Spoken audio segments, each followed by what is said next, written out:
Thank you all for being here tonight, and welcome to Portland, which is a city that actually has a special place in my heart. I lived here for about a decade, starting in the mid-1990s. This beautiful place has deepened my love for the land, and it's where I started my career in conservation. It's also a standout region for conservation. This year, the Land Trust Alliance and the Oregon Land Trust community are celebrating the conclusion of the Oregon Advancing Conservation Excellence Program, also known as ACE.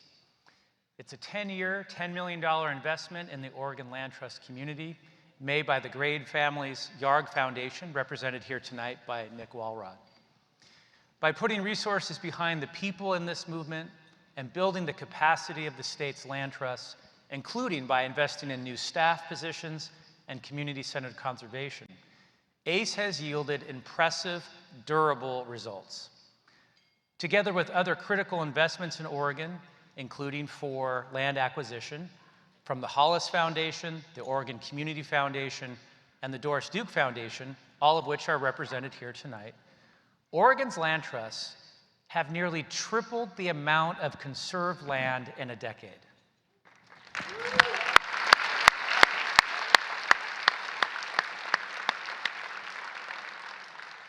This is a vision and model to which we can all aspire.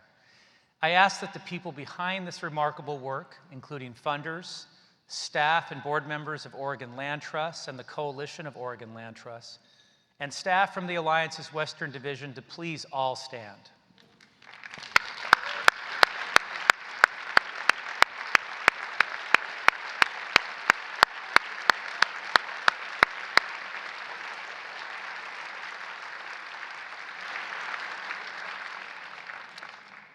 So my last time in this conference center before this week was during the summer of 1995, when I took the Oregon bar exam here.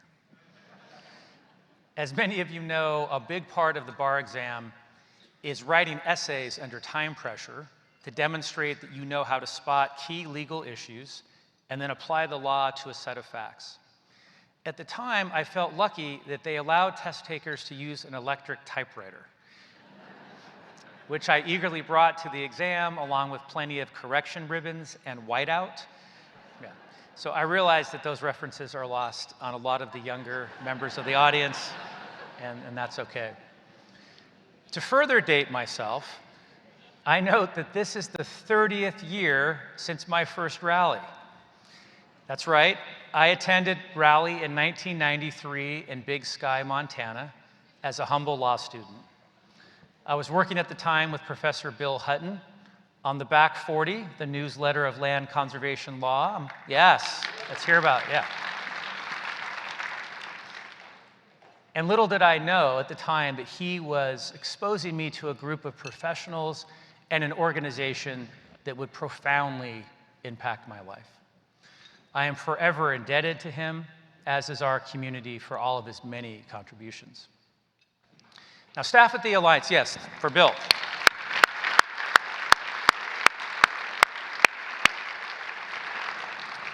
So staff at the Alliance actually dug out a paper copy of the program for Rally 1993, which took place at the end of September and was hosted by the Gallatin Valley Land Trust and Montana Land Reliance. Yes, our national community back then, of course, was much smaller, as reflected by the fact that 622 people attended Rally that year, compared to the number you've already heard tonight, which is more than 2,200 people who will be here in Portland this week.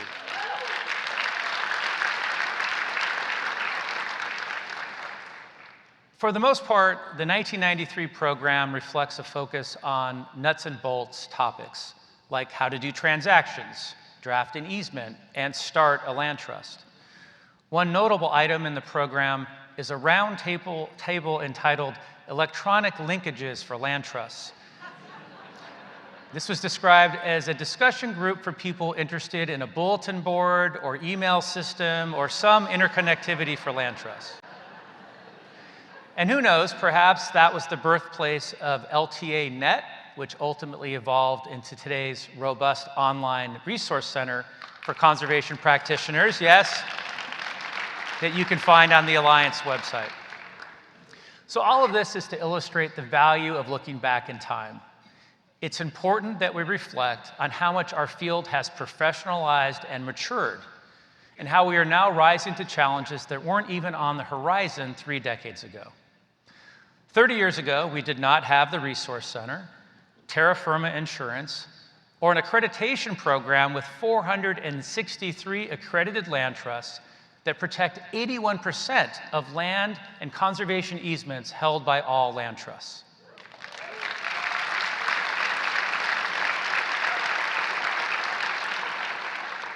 Nor did we have the capacity to shape federal policies, secure billions of dollars for conservation in multiple farm bills, and achieve major legislative wins like the passage last December of the Charitable Conservation Easement Program Integrity Act. That one I will definitely applaud. And little did we know that 30 years later, no fewer than a quarter of rally workshops would focus on climate change.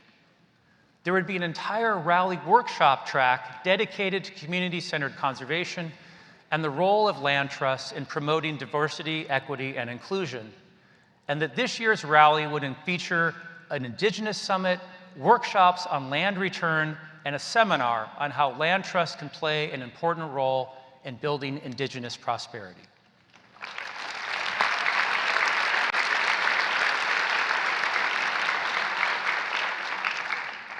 It's just as important, however, to emphasize what hasn't changed over the past 30 years. Let's start with the names of some of the presenters at Rally 1993, including Peter Stein, yes, who offered remarks in this very time slot as chairman of the Alliance board. Other people who provided their leadership at Rally 1993 and are with us tonight include Story Clark, Tom Duffus, John Halsey, Conrad Legal, Karen Marchetti, Steve Small, Henry Tepper, and Becky Thornton. Will you all please rise so we can thank you for your decades of service?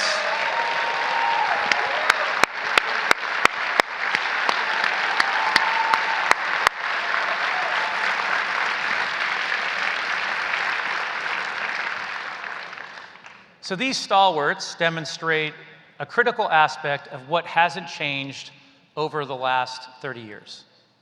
This community takes care of itself and insists on constant self-improvement. We teach each other, share best practices, create tough standards for our field, and work together to articulate ambitious goals. We rely and lean on each other. Together, we find our way through a seemingly never-ending set of challenges, and ultimately, we prevail. In our numbers, we find strength, power, and fellowship, and Rally has always played a big role in fostering that camaraderie. What also hasn't changed since Rally 1993 is the basic case statement that explains and justifies our work. The places we love, our local parks, beautiful open spaces, and family farms are disappearing at an alarming rate. Once these special places are lost, they are lost forever. Through conservation easements and land acquisitions, we can protect our forests, wetlands, trails, and community green spaces in perpetuity. These conserved lands provide tremendous community benefits: cleaner air and water, wildlife habitat, opportunities for outdoor recreation, and scenic beauty that enhances our quality of life. Our protected open spaces also connect us to history, culture, and the legacy of those who came before us. Whether it's Indigenous cultural sites, historic battlefields, or family farms passed down through generations, these special places tell the story of America. When we conserve land permanently, we keep that story alive. Our protected lands are a gift we can pass on to future generations if we act now to save them. The time for conservation is always now, because once a landscape is lost, it is lost forever. That brief statement is truly timeless. My predecessors, Gene Hawker or Rand Wentworth, could have just as easily delivered those remarks from this stage. But what's remarkable is that those aren't their words, and they're not even my words. They're the product of an AI chatbot named Claude, which I tasked this summer with writing a speech as me in my role as president and CEO of the Land Trust Alliance to explain the importance of permanent land conservation. Yes.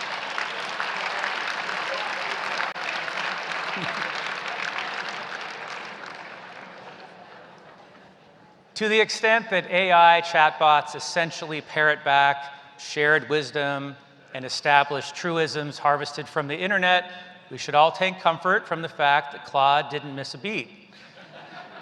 And I don't know about you, but I plan to use that tagline that it generated. The time for conservation is always now, because once a landscape is lost, it is lost forever. Now, I assure you that I undertook this artificial intelligence exercise not out of a desire to shortcut my speech writing responsibilities or to demonstrate that I can be easily replaced by a computer, but because I do believe that AI will transform our society and impact our field, including through greatly increased land use demands for data centers and associated renewable energy generation. And I will come back to that theme in just a minute. But I believe we should all strive to understand AI's implications for our work. And this is from a guy who used an electric typewriter to take his bar exam. At the very least, AI is a prime example of how much the world in which we operate is changing rapidly, and how we face pressing opportunities and challenges that were certainly not on the radar in 1993 or even a decade ago. Tonight, I want to delve into 3 of these and encourage us to fully rise to the occasion as we've done in the past. One of the biggest opportunities before us is to use other powerful modern technologies, namely social media and digital communication platforms, to reach millions of people and convince them to actively support land conservation. In 1993, we could not have envisioned how people now connect and learn online, but today we must fully utilize these tools to take our conservation impact to a totally new level. The relevance campaign that you've heard me talk about for the last few years, which we have named Gaining Ground, is finally here and will roll out over the next month. The campaign is a cornerstone of the Alliance's current strategic plan, which committed the organization to design, launch, and lead a public engagement campaign to elevate the importance of conservation in every community. In short, while reinforcing the support of our current audiences, we seek to mobilize new and diverse audiences to volunteer, vote, donate, and advocate for conservation, for land trusts, and for the Alliance. Over the last few years, the Alliance conducted research to identify 33 million Americans in the aggregate that are most likely to take action in support of land trusts. We partnered with a group of your land trust peers who invested time, talent, and treasure in the development and testing of messages and creative concepts. And we secured a generous grant from the Richard King Mellon Foundation to launch the campaign nationwide. We will kick off with a 6-week national digital advertising campaign that positions conservation as an essential way to address the major challenges facing our society. By sharing stories of land trusts in action, we want to empower individuals to save land, strengthen communities, and create a healthier planet by their support of local land trusts. I want to stress that the campaign is not a Land Trust Alliance campaign. This is a land trust campaign. We have created a toolkit with plenty of messaging and creative assets and ideas that will allow your land trust to benefit from the national ad campaign and our research. You can find details about the campaign and training on how to use the toolbox on the Alliance's Resource Center. Now, building on this theme of relevance, I want to revisit and emphasize an opportunity for our community that I underscored in my 2019 rally keynote address, and that is greater than ever. That is the role of land conservation and associated land stewardship as an essential tool in the toolbox for mitigating climate change. Addressing climate change would not have been on the list of arguments to support conservation in 1993. In 2023, it's critical that we make this argument often and with assertiveness, confidence, and no apologies.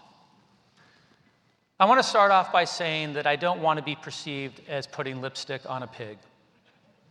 Climate change and its impacts, as became so evident this summer, are truly horrific.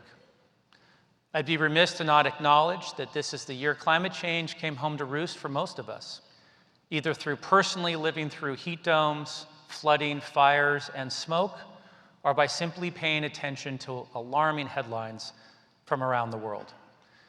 As the Secretary General of the United Nations, Antonio Guterres, declared in July, which was the hottest month on record, the era of global warming has ended.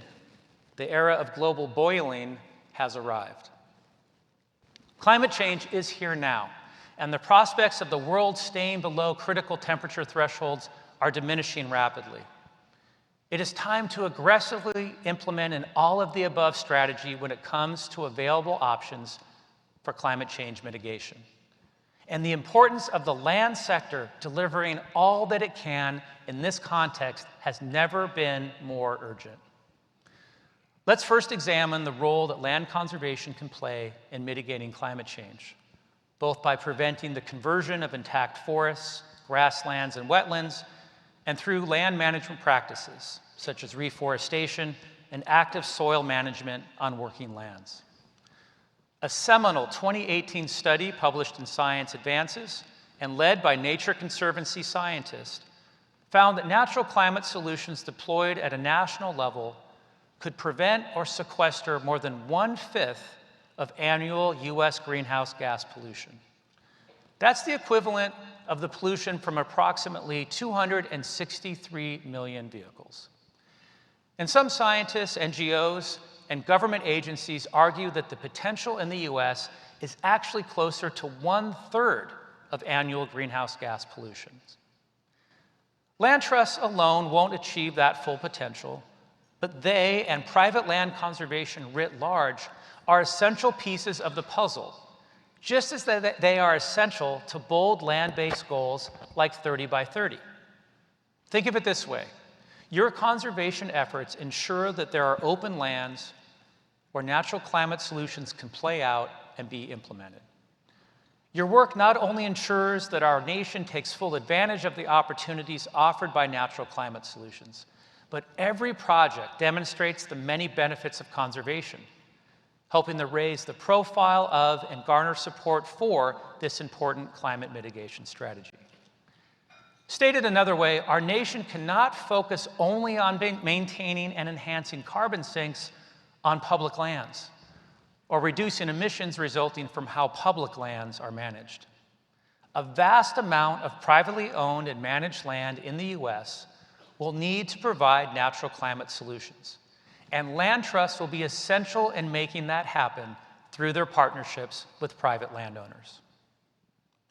Importantly, the beauty of natural climate solutions goes beyond the size of their potential climate impact.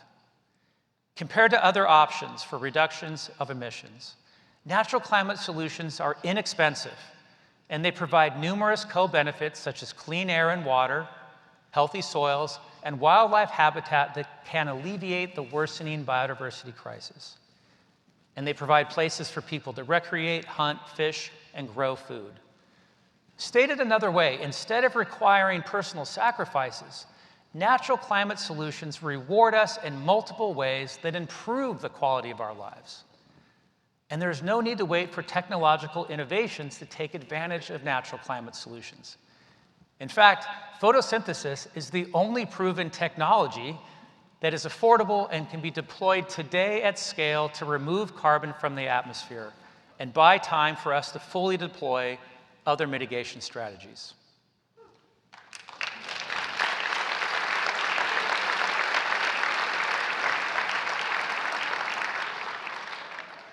The fact is that our community and each of us as practicing conservationists is exceptionally fortunate to have at our disposal the tools to make a significant, measurable contribution to climate change mitigation today. We also offer an antidote to climate despair that many people increasingly feel, and we can readily demonstrate that our work also builds community resilience to the worsening impacts of climate change.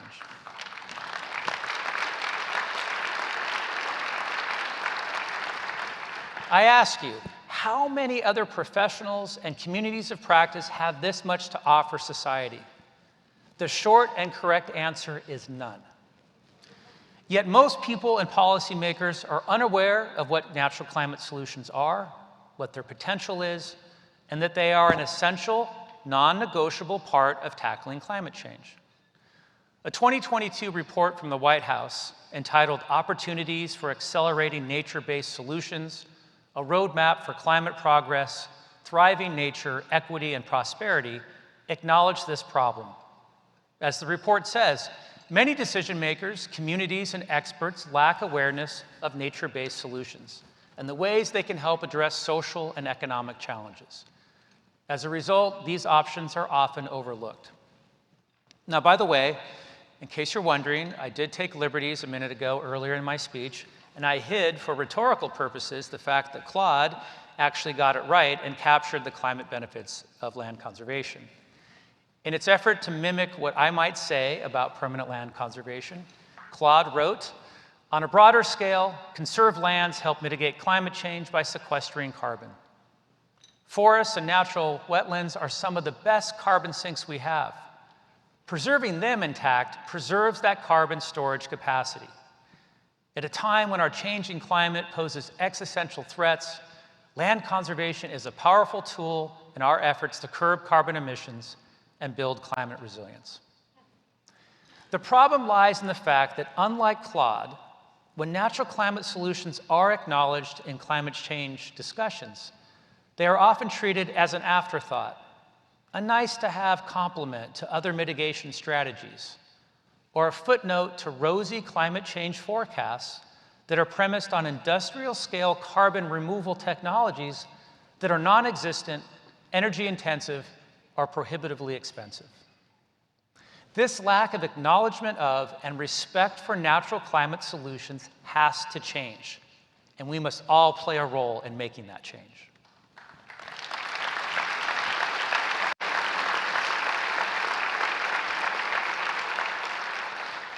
Fortunately, in my role as president and CEO of the Land Trust Alliance, I've had the opportunity over the last 18 months to press for exactly that kind of change.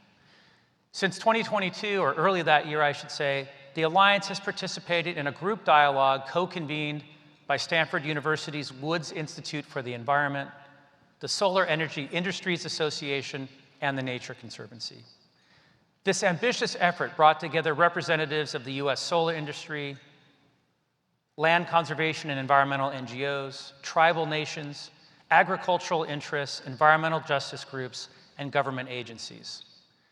The stated goal of this uncommon dialogue is to explore the potential to accelerate the deployment of large-scale solar power to achieve critical climate objectives, while simultaneously addressing conservation and community opportunities and challenges.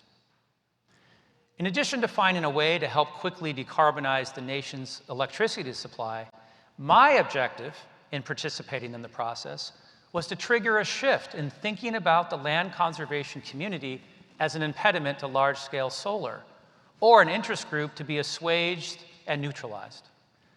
To thinking instead of conservation as a means of pursuing and providing a similar level of climate change mitigation. In my view, if the primary motivation of the participants in the Uncommon Dialogue process is to avoid catastrophic climate change, they should want to put their collective strength behind a bold land conservation agenda, as well as an agenda to build out large-scale solar infrastructure.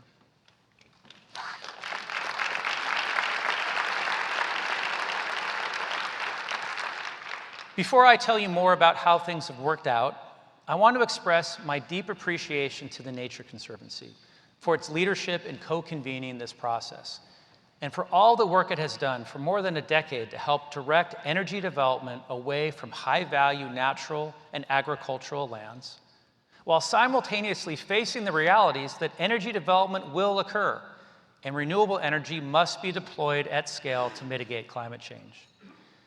If you haven't had a chance to review TNC's Power of Place report, which was released this past May, I highly recommend it. It provides a vision for how the nation can build the clean energy infrastructure needed for economy-wide net zero emissions by 2050, while avoiding most impacts to sensitive natural and working lands. The report states that under status quo development practices, the deployment of wind and solar would require over 250,000 square miles, which is an area larger than the state of Texas. Under the impact reduction scenario that the report describes and highlights, which involves careful energy planning and land-saving methods of infrastructure build-out, the nation can reduce that figure by 115,000 square miles, which is an area the size of Arizona. It's still a very large amount of land that's going to be developed. TNC's Power of Place report and the Solar Uncommon Dialogue are particularly timely, given how quickly the nation is transitioning to renewable power, fueled in significant part by new federal incentives and spending.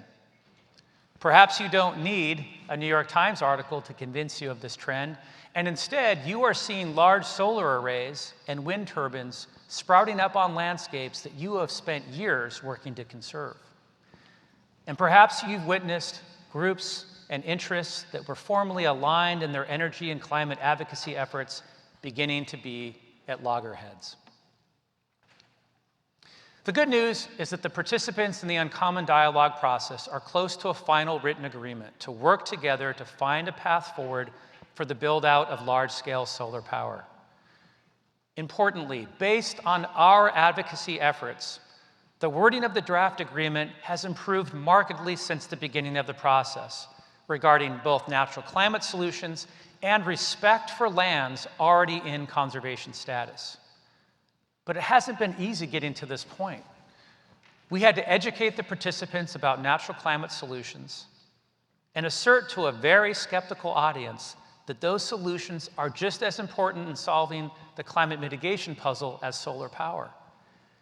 I encountered impatience and even disbelief from some participants that I would make arguments about natural climate solutions and distract from an exclusive focus on solar power.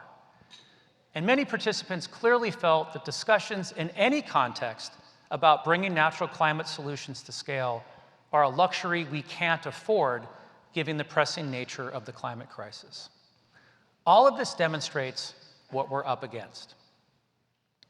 Once a final agreement is reached in the first phase of this Uncommon Dialogue process, the real work will begin as several working groups dive deeply into critical areas, including creation of a decision-making framework and related best practices to guide the siting of large-scale solar projects. The Alliance will be there to represent you in this next phase. And I want you to know that I will be approaching a number of you who have energy siting experience to ask you to participate in the various working groups.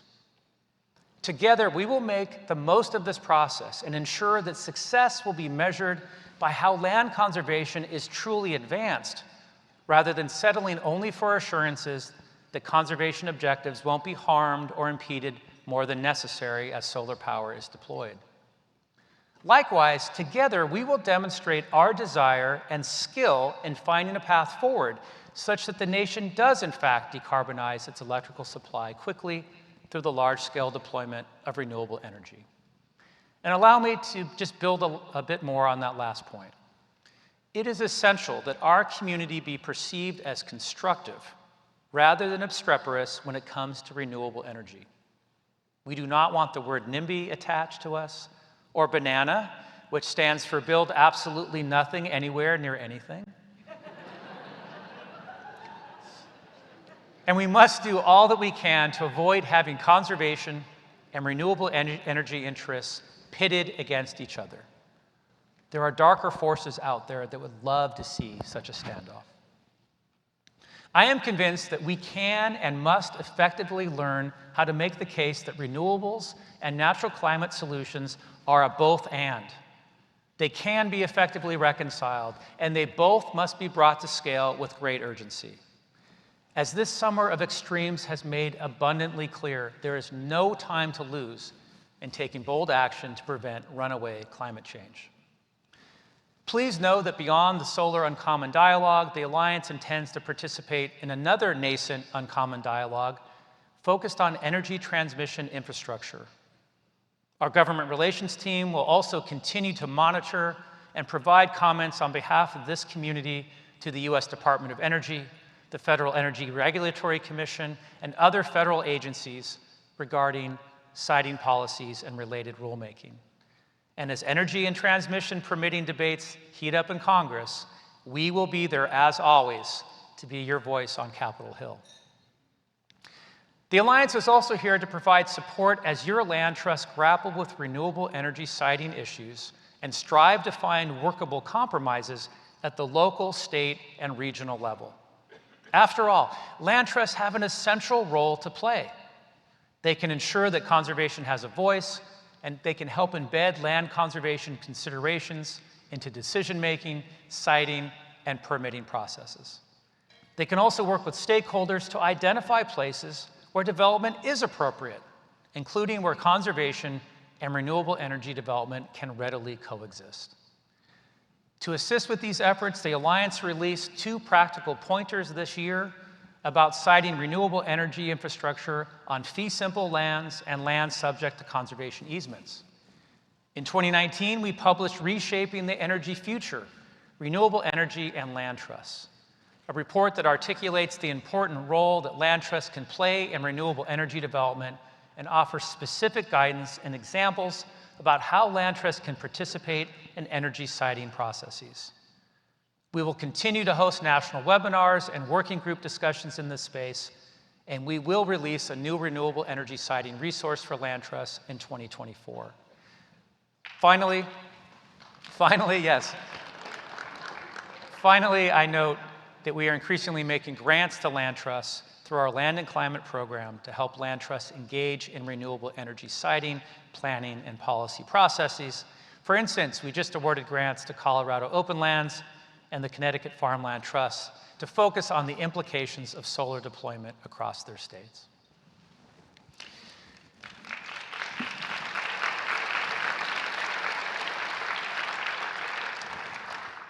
In my remarks tonight, I have painted a world of contrasts as I reflected on my first exposure 30 years ago to this remarkable community of conservation practitioners.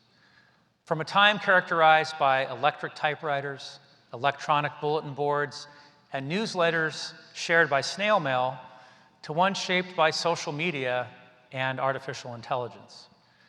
From an era in which our community was focused primarily on getting out ahead of traditional sprawl, to one in which we are in a race with renewable energy development and growing climate change impacts. From a moment in which we felt that we had plenty of time to learn the ropes of conservation, to one in which the pressure is on to save as much land this decade as we did in the past 3. The fact is that the circumstances in which we do our work now are markedly more complicated and challenging, and the pace of change is bewildering and accelerating. But our community has the sophistication, the talent, the cohesiveness, the grit, and the public appeal to succeed despite what we're up against. Let us continue to rise to the occasion and not shy away from huge challenges and opportunities. Let us continue to spread the message that the time for conservation is always now, because once a landscape is lost, it is lost forever. And let us continue to be the community that regularly over-delivers to the benefit of all people living in the United States. Thank you, and good night.